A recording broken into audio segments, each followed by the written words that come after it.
How do you achieve these beautiful natural grays in watercolor?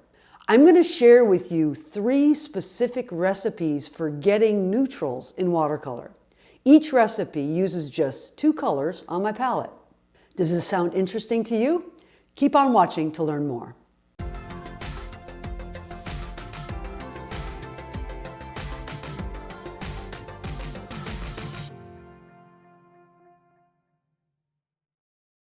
Welcome to my studio. My name is Kris. This channel is all about tools, tips, and tutorials for growing in watercolor.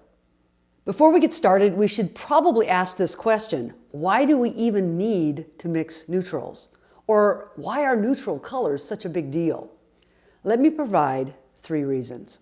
Reason number 1, the natural world is full of neutral colors. The true colors we see in creation are far more neutralized than the manufactured pigments that come straight out of our tubes of paint. I didn't realize this when I first started painting in watercolor. I may have been looking at a scene like this, but I ended up with a painting that looked like this. Most of my paintings used highly saturated colors throughout. The use of only saturated colors like this can be somewhat shocking and confusing to the eye. I quickly learned if you're trying to paint landscapes and the natural world with realistic colors, you will need to learn how to mix neutral colors. Does this mean that we can't use bright saturated colors in our paintings? Of course not. Color choice is part of artistic expression. However, we should keep 2 more things in mind. Reason number 2 for using neutral colors is that neutral colors create a beautiful contrast to the well-positioned use of bright saturated colors in your painting. If your painting is all saturated colors, your viewer will have kind of a hard time figuring out where to focus and rest their eyes in your painting. When you subdue your paintings with beautiful neutrals, the saturated colors will then pop, creating interest and energy. This contrast will enhance the overall composition of your paintings. Reason number 3, neutral colors tend to evoke and communicate atmosphere and mood. This can be helpful when capturing the haze of atmosphere or the mist of a rainy day. It is also essential when rendering the darker values of core and cast shadows. These environmental conditions and rendering techniques are often best communicated with neutrals. And you should try to use neutrals that reflect the colors of the surrounding subject. To do this, you need to know how to mix your neutrals. In this video, I'm going to share with you 3 recipes for mixing beautiful neutral grays. Each mix is created with just 2 colors from my palette. These are 3 recipes that I use a lot in my paintings. For each of the recipes, I start with a blue as my base color, and then I mix in a complementary color, which is, generally speaking, a color on the opposite side of the color wheel.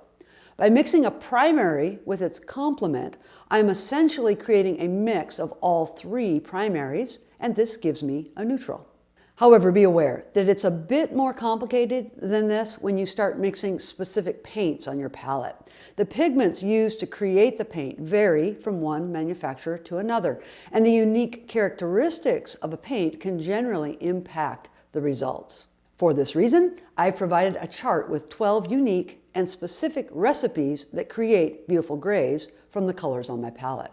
The chart notes the paint manufacturer, the color name, and the specific pigment number used in that paint. I chose these 12 recipes after testing dozens of mixes in my studio. These are my 12 favorite mixes.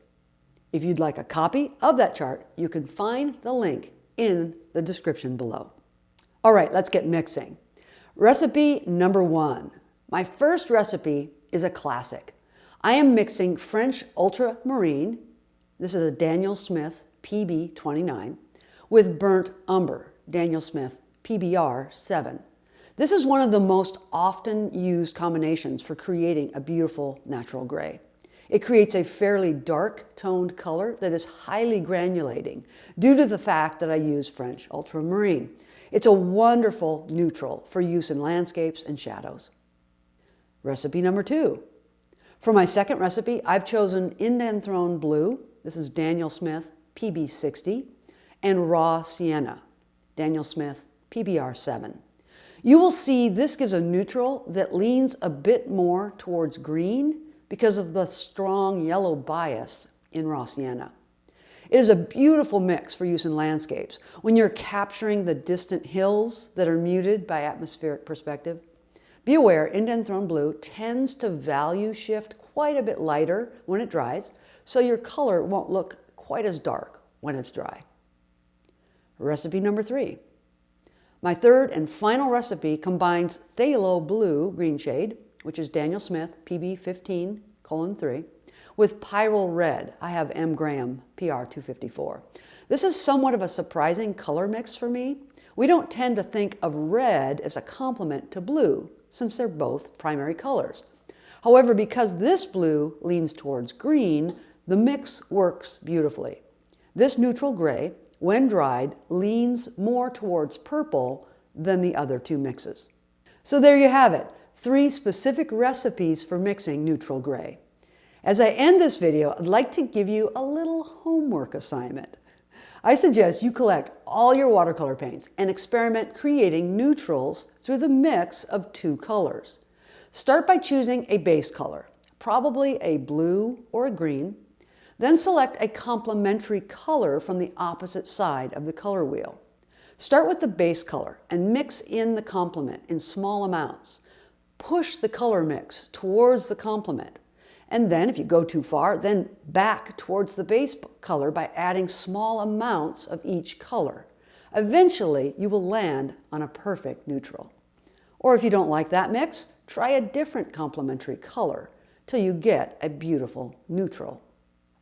This is an excellent color mixing lesson that can enhance your watercolor paintings. When you're done mixing, swatch this color to your paper and keep detailed notes so you can refer back to your custom chart in the future.